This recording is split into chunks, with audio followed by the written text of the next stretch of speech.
नमस्कार दोस्तों, स्वागत है आपका आज के मुख्य समाचार में, जिसमें सबसे पहली और बड़ी खबर में आपको बताएंगे कि बंगाल की मुख्यमंत्री ममता बनर्जी ने पीएम मोदी पर बोला तीखा हमला। कहा ऑपरेशन सिंदूर को बनाया जा रहा है राजनीतिक हथियार। खबर में आगे जिक्र होगा कि देश में बढ़ रहा है कोरोना वायरस, नए वेरिएंट से बढ़ी चिंता। स्वास्थ्य विभाग ने कहा घबराएं नहीं, सतर्क रहें।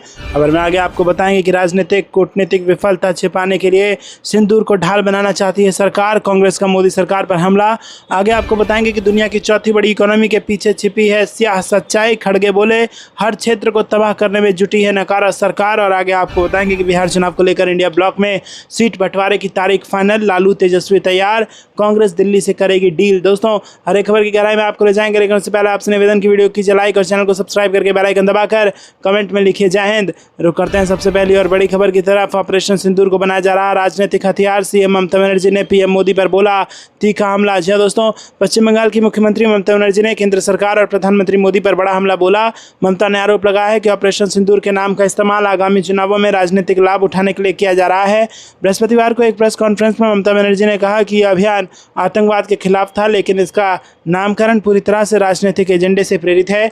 केंद्र सरकार सांस्कृतिक प्रतीकों को हथियार बनाकर भावनात्मक मुद्दे फायदा उठाने की कोशिश कर रही है। पीएम मोदी ने रैली में क्या कहा था? प्रधानमंत्री ने ऑपरेशन सिंदूर के बाद पश्चिम बंगाल में पहली चुनावी रैली को संबोधित करते हुए सिंदूर को बंगाल की संस्कृति और आस्था से जुड़ा बताया। और उन्होंने सिंदूर खेला का उदाहरण देते हुए ये भी कहा कि यह बंगाली परंपरा में माँ दुर्गा की विदाई के समय महिलाओं के गहरे भावनात्मक जुड़ाव को दर्शाता है। ममता बनर्जी ने जताई नाराजगी। मुख्यमंत्री ने पीएम मोदी द्वारा बंगाल पर की गई आलोचना पर भी गहरी नाराजगी जताई और कहा कि जब भारत का प्रतिनिधिमंडल विभिन्न देशों में जाकर आतंकवाद के खिलाफ समर्थन जुटा रहा है, तब प्रधानमंत्री को इस तरह के बयान नहीं देने चाहिए। दोस्तों, रुक करते हैं अगली ब्रेकिंग न्यूज़ की तरफ। देश में बढ़ रहा है कोरोना वायरस, नए वेरिएंट से बढ़ गई चिंता। स्वास्थ्य विभाग ने कहा घबराएं नहीं, सतर्क रहें। जी हाँ दोस्तों, देश में एक बार फिर से कोरोना वायरस का कहर धीरे धीरे बढ़ता जा रहा है। इस बार संक्रमण की लहर में 4 नए वेरिएंट सामने आए हैं, जो सभी ओमिक्रॉन फैमिली से संबंधित हैं। राजधानी दिल्ली सहित एनसीआर, यूपी, हरियाणा, पंजाब और केरल में मामलों में तेजी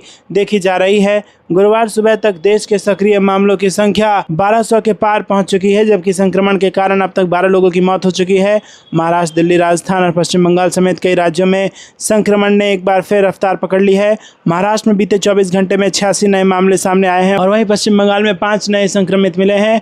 दिल्ली और राजस्थान में भी स्थिति चिंताजनक बनी हुई है और इसको देखते हुए कई राज्य सरकारों ने अस्पतालों और स्वास्थ्य संस्थाओं के लिए नई गाइडलाइंस जारी की है। केरल में सबसे ज़्यादा एक्टिव केस, केंद्रीय स्वास्थ्य मंत्रालय के अनुसार केरल में सबसे अधिक सक्रिय मामले दर्ज किए गए हैं और इसके बाद महाराष्ट्र और दिल्ली का स्थान आता है। रुक करते हैं अगली ब्रेकिंग न्यूज़ की तरफ। राजनीतिक कूटनीतिक विफलता छिपाने के लिए सिंदूर को ढाल बनाना चाहती है सरकार। कांग्रेस का मोदी सरकार पर हमला। जी हाँ दोस्तों, कांग्रेस ने आरोप लगाया है कि मोदी सरकार अपनी राजनीतिक और कूटनीतिक विफलता छिपाने के लिए सिंदूर को ढाल बनाना चाहती है।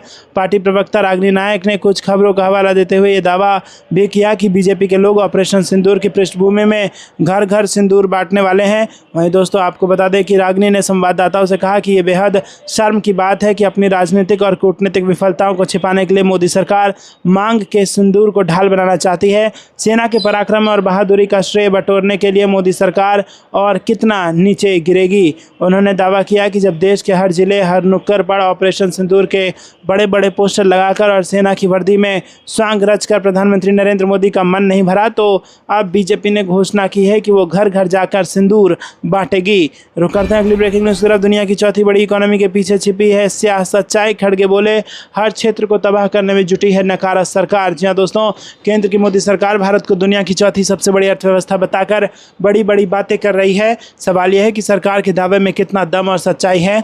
इस बीच कांग्रेस के राष्ट्रीय अध्यक्ष मल्लिकार्जुन खड़गे ने बताया कि सरकार आखिर ये ढिंढोरा क्यों पीट रही है।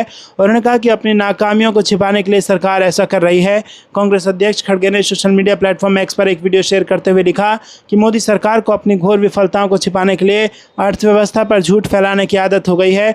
वर्षों से लगातार ये नकारा सरकार अर्थव्यवस्था के हर क्षेत्र को तबाह करने में जुटी है। सच यहाँ है कि कांग्रेस अध्यक्ष ने जो वीडियो शेयर किया उसमें बताया गया है कि मोदी सरकार अर्थव्यवस्था के मोर्चे पर कैसे नाकाम रही और इन नाकामियों को कैसे अब छिपा रही है। वीडियो में भारत की अर्थव्यवस्था को लेकर अलग अलग खबरों में छपी रिपोर्ट का भी हवाला दिया गया है। वीडियो में बताया गया है कि भारतीय अर्थव्यवस्था को तबाह करने के बाद भारत को दुनिया चौथी सबसे बड़ी अर्थव्यवस्था बताकर मोदी सरकार झूठा ढिंढोरा पीट रही है। अंग्रेजी अखबार द हिंदू का रिपोर्ट की हवाला देते हुए बताया गया है कि भारत विश्व की तीसरी बड़ी अर्थव्यवस्था साल 2011 में ही बन गया था। रुक करते हैं अगली ब्रेकिंग न्यूज़ की तरफ। बिहार चुनाव को लेकर इंडिया ब्लॉक में सीट बंटवारे की तारीख फाइनल, लालू तेजस्वी तैयार, कांग्रेस दिल्ली से करेगी डील। जी हाँ दोस्तों, आपको बता दें कि बिहार विधानसभा चुनाव को लेकर इंडिया ब्लॉक सक्रिय हो गया है। जिस तरह एनडीए की ओर से बिहार को टारगेट किया गया है, उस हिसाब से इंडिया ब्लॉक में हलचल होना तय है। पीएम मोदी लगातार बिहार पर फोकस कर रहे हैं, 2 दिवसीय बिहार दौरे पर भी हैं। और उधर कांग्रेस के एक वरिष्ठ नेता का कहना है कि भारतीय राष्ट्रीय विकास समावेशी गठबंधन ब्लॉक के घटक दल अगले महीने ब्लॉक स्तरीय समन्वय समितियों का गठन करने के बाद सीट बंटवारे पर चर्चा शुरू कर सकते हैं। दोस्तों रुक करते हैं अगली ब्रेकिंग न्यूज़ की तरफ। पीएम मोदी के बाद भोपाल में राहुल गांधी का दौरा। जी हाँ दोस्तों, आपको बता दें कि पीएम मोदी के बाद राहुल गांधी के भोपाल आगमन की तारीख फाइनल हो गई है। 3 जून को कांग्रेस नेता राहुल गांधी भोपाल आएंगे और उनके कार्यक्रम का नाम संगठन सृजन कार्यक्रम तय किया गया है। इस कार्यक्रम में राहुल गांधी एआईसीसी ऑब्जर्वर को संबोधित करेंगे। इसके साथ ही प्रदेश कार्यकारिणी, प्रदेश कांग्रेस की राजनीतिक मामलों की समिति और सभी जिला अध्यक्षों के साथ संवाद करेंगे। संगठन सृजन अभियान की औपचारिक शुरुआत राहुल गांधी द्वारा की जाएगी। बता दें कि बीते दिनों एआईसीसी ने एमपी में संगठन सृजन अभियान के लिए 50 ऑब्जर्वर नियुक्त किए थे। मध्य प्रदेश कांग्रेस अध्यक्ष जीतू पटवारी ने अपनी पोस्ट में लिखा है कि संगठन सृजन शुभारंभ अब वो बहुप्रतीक्षित क्षण आ गया है जब राहुल गांधी मध्य प्रदेश में कांग्रेस संगठन के नव सृजन की आधारशिला रखेंगे। आगामी 3 जून 2025 को भोपाल में एआईसीसी द्वारा नियुक्त पर्यवेक्षक, प्रदेश कार्यकारिणी, प्रदेश कांग्रेस की राजनीतिक मामलों की समिति तथा सभी जिला अध्यक्षों के साथ संवाद कर इस अभियान का औपचारिक शुभारंभ किया जाएगा। ये आयोजन संगठनात्मक पुनर्गठन और सशक्तिकरण की दिशा में एक महत्वपूर्ण कदम होगा जो आगामी समय में पार्टी को नई ऊर्जा और दिशा प्रदान करेगा। रुक करते हैं अगली ब्रेकिंग न्यूज़ की तरफ। उपराष्ट्रपति की किसान संबंधी चिंताओं को नज़रअंदाज कर दिया जाता है, कांग्रेस ने केंद्र सरकार पर साधा निशाना। जी दोस्तों, कांग्रेस ने उपराष्ट्रपति जगदीप धनखड़ के किसानों से संबंधित एक बयान को लेकर बृहस्पतिवार को केंद्र सरकार पर कटाक्ष किया। उन्होंने कहा कि धनखड़ जब भी किसानों से जुड़ी चिंताओं को उठाते हैं तो उन्हें नज़रअंदाज कर दिया जाता है। उपराष्ट्रपति की किसान संबंधी चिंताओं को नज़रअंदाज कर दिया जाता है। कांग्रेस ने केंद्र सरकार पर निशाना साधा है। दोस्तों रुक करते हैं अगली ब्रेकिंग न्यूज़ की तरफ। कांग्रेस ने माई बहन मान योजना का किया शुभारंभ, महिलाओं को सशक्त बनाने का लिया संकल्प। जी हाँ दोस्तों, कटिहार कांग्रेस के जिलाध्यक्ष सुनील कुमार यादव एवं महिला जिलाध्यक्ष आम्रपाली यादव द्वारा संयुक्त रूप से कांग्रेस कार्यालय में माई बहन मान योजना लॉन्च किया, जिसमें दर्जनों की संख्या में नगर एवं ग्रामीण क्षेत्र की महिला शामिल हुई। इस अवसर पर कांग्रेस जिलाध्यक्ष सुनील यादव ने कहा कि बिहार में करीब 5.36 करोड़ महिलाएं हैं। कांग्रेस नेतृत्व को भरोसा है कि हर महिला को सशक्त बनाने की इस महत्वपूर्ण योजना को घर घर ले जाने से बड़ी संख्या में आधी आबादी कांग्रेस के साथ जुड़ेगी। साथ ही कांग्रेस के कार्यकर्ता पदाधिकारी इस योजना से महिलाओं को जोड़ने के साथ ये भी बताएंगे कि बिहार की वर्तमान सरकार ने किस प्रकार महिलाओं को मूलभूत अवसरों और सुविधाओं से वंचित रखा है। उन्होंने कहा कि कार्यक्रम में मौजूद महिलाओं और बहनों को माई बहन मान योजना से जुड़ी जानकारी दिया गया। इस योजना के तहत कांग्रेस पार्टी महागठबंधन शासित राज्य में माई बहन मान योजना का शुभारंभ किया है। आने वाले विधानसभा में बिहार में महागठबंधन की सरकार बनती है तो बिहार में भी माई बहन मान योजना के तहत महिलाओं को 2500 रुपये प्रति महीना दिया जाएगा, जिसके लिए योजना के लॉन्चिंग के साथ महिलाओं का ऑनलाइन रजिस्ट्रेशन भी शुरू कर दिया गया है। रुक करते हैं अगली ब्रेकिंग न्यूज़ की तरफ। पीएम मोदी के हमले पर ममता ने दी चुनौती, का हिम्मत है तो चुनाव में उतरें, चुनौती स्वीकार करने के लिए तैयार। जी दोस्तों, प्रधानमंत्री नरेंद्र मोदी ने गुरुवार को पश्चिम बंगाल के अलीपुरद्वार में आयोजित एक रैली में विभिन्न मुद्दों को लेकर राज्य की तृणमूल कांग्रेस सरकार पर जमकर हमला बोला। इसके कुछ ही देर बाद सीएम ममता बनर्जी ने पीएम मोदी पर पलटवार करते हुए उन्हें खुली चुनौती दे दी है। ममता बनर्जी ने कहा कि अगर प्रधानमंत्री मोदी में हिम्मत है तो चुनाव में उतरें, हम तैयार हैं और बंगाल आपकी चुनौती को स्वीकार करने के लिए तैयार है। मुख्यमंत्री ममता बनर्जी ने कहा कि प्रधानमंत्री मोदी ने जो कहा उसे सुनकर हम न केवल स्तब्ध हैं बल्कि बहुत दुखी भी हैं। जब विपक्ष देश का प्रतिनिधित्व कर रहा है, उनकी मौजूदगी में उनके मंत्री ने कहा कि वो ऑपरेशन सिंदूर की तरह ऑपरेशन बंगाल भी करेंगे। मैं उन्हें चुनौती देता हूं कि अगर उनमें हिम्मत है तो चुनाव में उतरें, हम तैयार हैं और बंगाल आपकी चुनौती स्वीकार करने के लिए तैयार है। भारतीय सेना के ऑपरेशन सिंदूर को लेकर अपनी पार्टी और विपक्ष के स्टैंड पर टीएमसी प्रमुख ने कहा कि हमारी पार्टी के नेता अभिषेक बनर्जी भी विदेश गए प्रतिनिधिमंडल में हैं और वो हर दिन आतंकवाद के खिलाफ बोल रहे हैं। रुक करते हैं अगली ब्रेकिंग न्यूज़ की तरफ। बिहार चुनाव से पहले बीजेपी का इंटरनल सर्वे चौंकाने वाला, टॉप स्ट्राइक रेट मिशन में फंसे एमएलए, कई नेता होंगे आउट। जी हाँ दोस्तों, बिहार में साल के आखिर में विधानसभा चुनाव होने वाले हैं। ऐसे में भारतीय जनता पार्टी ने बिहार की सभी 243 सीटों पर एक इंटरनल सर्वे किया है। इस सर्वे के आधार पर पार्टी ने फैसला लिया है कि जिन वर्तमान विधायकों का प्रदर्शन संतोषजनक नहीं रहा है उनका टिकट काटा जाएगा, यानी जिन विधायकों का स्ट्राइक रेट अच्छा नहीं है उनका तो टिकट कटना तय ही है। भाजपा ने सर्वे के जरिए विधायकों के प्रदर्शन का आकलन किया। इनमें से जिन विधायकों का प्रदर्शन असंतोषजनक पाया गया उन्हें टिकट न देने की सिफारिश की गई है। पार्टी ने उन विधायकों को भी चिन्हित किया है जो सोशल मीडिया पर सक्रिय हैं लेकिन जमीनी स्तर पर फोकस नहीं कर रहे हैं। ऐसे विधायकों को भी इस बार टिकट नहीं देने का प्लान है। दोस्तों, आपको क्या कुछ लगता है कमेंट में जरूर बताइए। वीडियो को लाइक नहीं किया तो लाइक भी जरूर कीजिएगा। रुक करते हैं अगली ब्रेकिंग न्यूज़ की तरफ। ऑपरेशन सिंदूर को बनाया जा रहा राजनीतिक हथियार, सीएम ममता बनर्जी ने पीएम मोदी पर बोला तीखा हमला। जी दोस्तों, पश्चिम बंगाल की मुख्यमंत्री ममता बनर्जी ने केंद्र सरकार और प्रधानमंत्री मोदी पर बड़ा हमला बोला। ममता ने आरोप लगाया है कि ऑपरेशन सिंदूर के नाम का इस्तेमाल आगामी चुनावों में राजनीतिक लाभ उठाने के लिए किया जा रहा है। बृहस्पतिवार को एक प्रेस कॉन्फ्रेंस में ममता बनर्जी ने कहा कि यह अभियान आतंकवाद के खिलाफ था लेकिन इसका नामकरण पूरी तरह से राजनीतिक एजेंडे से प्रेरित है। केंद्र सरकार सांस्कृतिक प्रतीकों को हथियार बनाकर भावनात्मक मुद्दे फायदा उठाने की कोशिश कर रही है। पीएम मोदी ने रैली में क्या कहा था? प्रधानमंत्री ने ऑपरेशन सिंदूर के बाद पश्चिम बंगाल में पहली चुनावी रैली को संबोधित करते हुए सिंदूर को बंगाल की संस्कृति और आस्था से जुड़ा बताया और उन्होंने सिंदूर खेला का उदाहरण देते हुए ये भी कहा कि यह बंगाली परंपरा में माँ दुर्गा की विदाई के समय महिलाओं के गहरे भावनात्मक जुड़ाव को दर्शाता है। ममता बनर्जी ने जताई नाराजगी। मुख्यमंत्री ने पीएम मोदी द्वारा बंगाल पर की गई आलोचना पर भी गहरी नाराजगी जताई और कहा कि जब भारत का प्रतिनिधिमंडल विभिन्न देशों में जाकर आतंकवाद के खिलाफ समर्थन जुटा रहा है तब प्रधानमंत्री को इस तरह के बयान नहीं देने चाहिए। दोस्तों, रुक करते हैं अगली ब्रेकिंग न्यूज़ की तरफ। देश में बढ़ रहा है कोरोना वायरस, नए वेरिएंट से बढ़ गई चिंता। स्वास्थ्य विभाग ने कहा घबराएं नहीं, सतर्क रहें। जी हाँ दोस्तों, देश में एक बार फिर से कोरोना वायरस का कहर धीरे धीरे बढ़ता जा रहा है। इस बार संक्रमण की लहर में 4 नए वेरिएंट सामने आए हैं जो सभी ओमिक्रॉन फैमिली से संबंधित हैं। राजधानी दिल्ली सहित एनसीआर, यूपी, हरियाणा, पंजाब और केरल में मामलों में तेजी देखी जा रही है। गुरुवार सुबह तक देश के सक्रिय मामलों की संख्या 1200 के पार पहुंच चुकी है जबकि संक्रमण के कारण अब तक 12 लोगों की मौत हो चुकी है। महाराष्ट्र, दिल्ली, राजस्थान और पश्चिम बंगाल समेत कई राज्यों में संक्रमण ने एक बार फिर रफ्तार पकड़ ली है। महाराष्ट्र में बीते 24 घंटे में 86 नए मामले सामने आए हैं और वहीं पश्चिम बंगाल में 5 नए संक्रमित मिले हैं। दिल्ली और राजस्थान में भी स्थिति चिंताजनक बनी हुई है और इसको देखते हुए कई राज्य सरकारों ने अस्पतालों और स्वास्थ्य संस्थाओं के लिए नई गाइडलाइंस जारी की है। केरल में सबसे ज़्यादा एक्टिव केस, केंद्रीय स्वास्थ्य मंत्रालय के अनुसार केरल में सबसे अधिक सक्रिय मामले दर्ज किए गए हैं और इसके बाद महाराष्ट्र और दिल्ली का स्थान आता है। रुक करते हैं अगली ब्रेकिंग न्यूज़ की तरफ। राजनीतिक कूटनीतिक विफलता छिपाने के लिए सिंदूर को ढाल बनाना चाहती है सरकार, कांग्रेस का मोदी सरकार पर हमला। जी हाँ दोस्तों, कांग्रेस ने आरोप लगाया है कि मोदी सरकार अपनी राजनीतिक और कूटनीतिक विफलता छिपाने के लिए सिंदूर को ढाल बनाना चाहती है।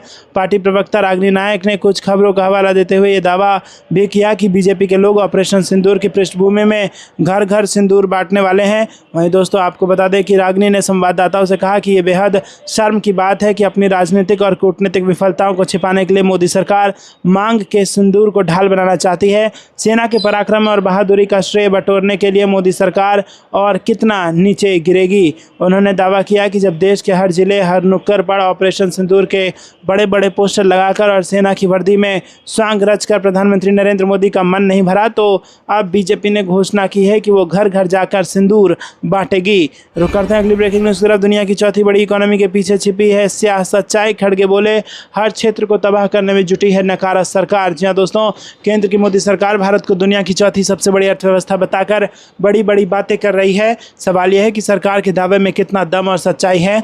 इस बीच कांग्रेस के राष्ट्रीय अध्यक्ष मल्लिकार्जुन खड़गे ने बताया कि सरकार आखिर ये ढिंढोरा क्यों पीट रही है। उन्होंने कहा कि अपनी नाकामियों को छिपाने के लिए सरकार ऐसा कर रही है। कांग्रेस अध्यक्ष खड़गे ने सोशल मीडिया प्लेटफॉर्म एक्स पर एक वीडियो शेयर करते हुए लिखा कि मोदी सरकार को अपनी घोर विफलता असफलताओं को छिपाने के लिए अर्थव्यवस्था पर झूठ फैलाने की आदत हो गई है। वर्षों से लगातार ये नकारा सरकार अर्थव्यवस्था के हर क्षेत्र को तबाह करने में जुटी है। सच यहाँ है कि कांग्रेस अध्यक्ष ने जो वीडियो शेयर किया उसमें बताया गया है कि मोदी सरकार अर्थव्यवस्था के मोर्चे पर कैसे नाकाम रही और इन नाकामियों को कैसे अब छिपा रही है। वीडियो में भारत की अर्थव्यवस्था को लेकर अलग अलग खबरों में छपी रिपोर्ट का भी हवाला दिया गया है। वीडियो में बताया गया है कि भारतीय अर्थव्यवस्था को तबाह करने के बाद भारत को दुनिया चौथी सबसे बड़ी अर्थव्यवस्था बताकर मोदी सरकार झूठा ढिंढोरा पीट रही है। अंग्रेजी अखबार द हिंदू का रिपोर्ट की हवाला देते हुए बताया गया है कि भारत विश्व की तीसरी बड़ी अर्थव्यवस्था साल 2011 में ही बन गया था। रुक करते हैं अगली ब्रेकिंग न्यूज़ की तरफ। बिहार चुनाव को लेकर इंडिया ब्लॉक में सीट बंटवारे की तारीख फाइनल, लालू तेजस्वी तैयार, कांग्रेस दिल्ली से करेगी डील। जी हाँ दोस्तों, आपको बता दें कि बिहार विधानसभा चुनाव को लेकर इंडिया ब्लॉक सक्रिय हो गया है।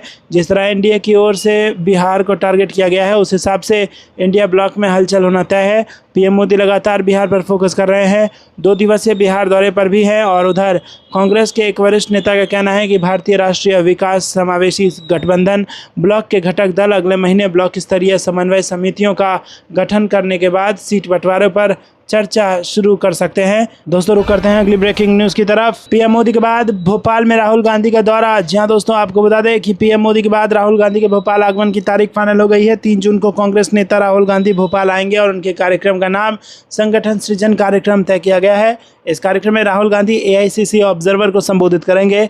इसके साथ ही प्रदेश कार्यकारिणी, प्रदेश कांग्रेस की राजनीतिक मामलों की समिति और सभी जिला अध्यक्षों के साथ संवाद करेंगे। संगठन सृजन अभियान की औपचारिक शुरुआत राहुल गांधी द्वारा की जाएगी। बता दें कि बीते दिनों एआईसीसी ने एमपी में संगठन सृजन अभियान के लिए 50 ऑब्जर्वर नियुक्त किए थे।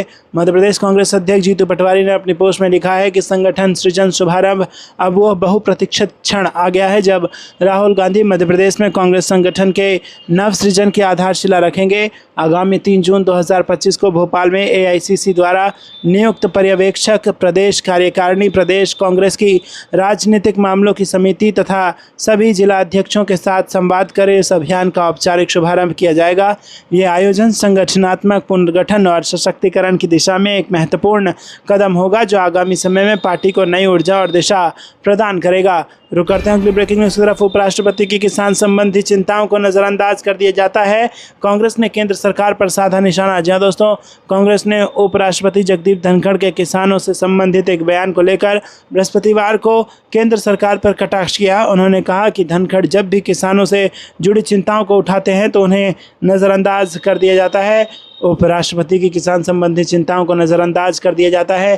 कांग्रेस ने केंद्र सरकार पर निशाना साधा है। दोस्तों रुक करते हैं अगली ब्रेकिंग न्यूज़ की तरफ। कांग्रेस ने माई बहन मान योजना का किया शुभारंभ, महिलाओं को सशक्त बनाने का लिया संकल्प। जी हाँ दोस्तों, कटिहार कांग्रेस के जिलाध्यक्ष सुनील कुमार यादव एवं महिला जिलाध्यक्ष आम्रपाली यादव द्वारा संयुक्त रूप से कांग्रेस कार्यालय में माई बहन मान योजना लॉन्च किया, जिसमें दर्जनों की संख्या में नगर एवं ग्रामीण क्षेत्र की महिला शामिल हुई। इस अवसर पर कांग्रेस जिलाध्यक्ष सुनील यादव ने कहा कि बिहार में करीब 5.36 करोड़ महिलाएं हैं। कांग्रेस नेतृत्व को भरोसा है कि हर महिला को सशक्त बनाने की इस महत्वपूर्ण योजना को घर घर ले जाने से बड़ी संख्या में आधी आबादी कांग्रेस के साथ जुड़ेगी। साथ ही कांग्रेस के कार्यकर्ता पदाधिकारी इस योजना से महिलाओं को जोड़ने के साथ ये भी बताएंगे कि बिहार की वर्तमान सरकार ने किस प्रकार महिलाओं को मूलभूत अवसरों और सुविधाओं से वंचित रखा है। उन्होंने कहा कि कार्यक्रम में मौजूद महिलाओं और बहनों को माई बहन मान योजना से जुड़ी जानकारी दिया गया। इस योजना के तहत कांग्रेस पार्टी महागठबंधन शासित राज्य में माई बहन मान योजना का शुभारंभ किया है। आने वाले विधानसभा में बिहार में महागठबंधन की सरकार बनती है तो बिहार में भी माई बहन मान योजना के तहत महिलाओं को 2500 रुपये प्रति महीना दिया जाएगा, जिसके लिए योजना के लॉन्चिंग के साथ महिलाओं का ऑनलाइन रजिस्ट्रेशन भी शुरू कर दिया गया है। रुक करते हैं अगली ब्रेकिंग न्यूज़ की तरफ। पीएम मोदी के हमले पर ममता ने दी चुनौती, कहा हिम्मत है तो चुनाव में उतरें, चुनौती स्वीकार करने के लिए तैयार। जी दोस्तों, प्रधानमंत्री नरेंद्र मोदी ने गुरुवार को पश्चिम बंगाल के अलीपुरद्वार में आयोजित एक रैली में विभिन्न मुद्दों को लेकर राज्य की तृणमूल कांग्रेस सरकार पर जमकर हमला बोला। इसके कुछ ही देर बाद सीएम ममता बनर्जी ने पीएम मोदी पर पलटवार करते हुए उन्हें खुली चुनौती दे दी है। ममता बनर्जी ने कहा कि अगर प्रधानमंत्री मोदी में हिम्मत है तो चुनाव में उतरें, हम तैयार हैं और बंगाल आपकी चुनौती को स्वीकार करने के लिए तैयार है। मुख्यमंत्री ममता बनर्जी ने कहा कि प्रधानमंत्री मोदी ने जो कहा उसे सुनकर हम न केवल स्तब्ध हैं बल्कि बहुत दुखी भी हैं। जब विपक्ष देश का प्रतिनिधित्व कर रहा है, उनकी मौजूदगी में उनके मंत्री ने कहा कि वो ऑपरेशन सिंदूर की तरह ऑपरेशन बंगाल भी करेंगे। मैं उन्हें चुनौती देता हूं कि अगर उनमें हिम्मत है तो चुनाव में उतरें, हम तैयार हैं और बंगाल आपकी चुनौती स्वीकार करने के लिए तैयार है। भारतीय सेना के ऑपरेशन सिंदूर को लेकर अपनी पार्टी और विपक्ष के स्टैंड पर टीएमसी प्रमुख ने कहा कि हमारी पार्टी के नेता अभिषेक बनर्जी भी विदेश गए प्रतिनिधिमंडल में हैं और वो हर दिन आतंकवाद के खिलाफ बोल रहे हैं। रुक करते हैं अगली ब्रेकिंग न्यूज़ की तरफ। बिहार चुनाव से पहले बीजेपी का इंटरनल सर्वे चौंकाने वाला, टॉप स्ट्राइक रेट मिशन में फंसे एमएलए, कई नेता होंगे आउट। जी हाँ दोस्तों, बिहार में साल के आखिर में विधानसभा चुनाव होने वाले हैं। ऐसे में भारतीय जनता पार्टी ने बिहार की सभी 243 सीटों पर एक इंटरनल सर्वे किया है। इस सर्वे के आधार पर पार्टी ने फैसला लिया है कि जिन वर्तमान विधायकों का प्रदर्शन संतोषजनक नहीं रहा है उनका टिकट काटा जाएगा, यानी जिन विधायकों का स्ट्राइक रेट अच्छा नहीं है उनका तो टिकट कटना तय ही है। भाजपा ने सर्वे के जरिए विधायकों के प्रदर्शन का आकलन किया। इनमें से जिन विधायकों का प्रदर्शन असंतोषजनक पाया गया उन्हें टिकट न देने की सिफारिश की गई है। पार्टी ने उन विधायकों को भी चिन्हित किया है जो सोशल मीडिया पर सक्रिय हैं लेकिन जमीनी स्तर पर फोकस नहीं कर रहे हैं। ऐसे विधायकों को भी इस बार टिकट नहीं देने का प्लान है। दोस्तों, आपको यह कुछ लगता है कमेंट में जरूर बताइए। वीडियो को लाइक नहीं किया तो लाइक भी जरूर कीजिएगा। रुक करते हैं अगली ब्रेकिंग न्यूज़ की तरफ। बिहार चुनाव से पहले नीतीश कुमार को झटका, 2 कद्दावर नेताओं ने थामा कांग्रेस का हाथ। जी हाँ दोस्तों, जेडीयू के सकरा से पूर्व विधायक रहे सुरेश चंचल और हाजी परवेज सिद्दीकी ने बुधवार को कांग्रेस की सदस्यता ग्रहण कर ली।